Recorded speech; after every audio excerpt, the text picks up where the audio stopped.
જય શ્રી કૃષ્ણ. જય શ્રી કૃષ્ણ. શું નામ તમારું બેન? કંચનબેન. કયું ગામ? છેક પીપરિયા. તાલુકો? લાઠી. જિલ્લો? અમરેલી. તમારી ઉંમર કેટલી? 53 વર્ષ. તમને શરીરમાં તકલીફ હતી?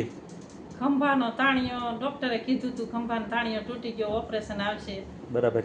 પછી બીજું કંઈ? બે પગના ગોઠણ. હલાતું? હલાતું નહીં. 4 વર્ષથી તકલીફ હતી. કેટલા ડૉક્ટર ફેરવ્યા?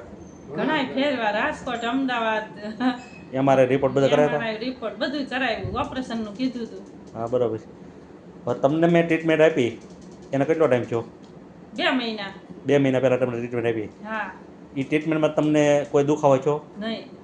કોઈ ઝોંટા આંસકા? નહીં. કોઈ મવડ્યા? નહીં. અને એ ટ્રીટમેન્ટ આપ્યા પછી તમને કોઈ દવા આપી, ઇન્જેક્શન? નહીં. કોઈ મલમપટ્ટી, પાટો? ના ના. કોઈ આરામ? નહીં. પહેલાં તમારાથી હલાતું નહોતું? હા, ઊભું નહોતું રહેવાતું, હાથ ઊંચો નહોતો થતો. ઘરે તમે ગામડે દેહમાં કામવાળા રાખ્યા હતા બેન? હા. આજની તારીખમાં કામવાળા બેન નથી નહીં. અને દવા બધી બંધ. બસ બધું કામ હાથે જ કરું છું જાતે. હવે આ લોકો અત્યારે બધા જે ઓપરેશનનું કે અને દવાઓ ખાય છે તે ઓપરેશન દવા ખવાય પીવાય? નહીં, ઘણી લીધી. 4 વર્ષ દવા પીધી, હજી તોય રાહત નહોતી. આનથી ફેર પડી ગયો. તમને ટ્રીટમેન્ટ આપી અડધી કલાકમાં તમને રાહત થઈ? હા.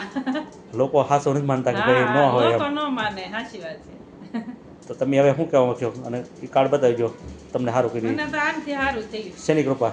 હા. કોઈ દવા નહીં, કોઈ આરામ નહીં, કોઈ કોઈ મલમપટ્ટી, નહીં, પાટો આરામ કાંઈ નહીં, નહીં. દવા નહીં, કોઈ વસ્તુ ખાવાની ના નહીં, કાંઈ વસ્તુ નહીં. અડધીથી પોણી કલાકની ટ્રીટમેન્ટમાં હાવ સારું. હા હા.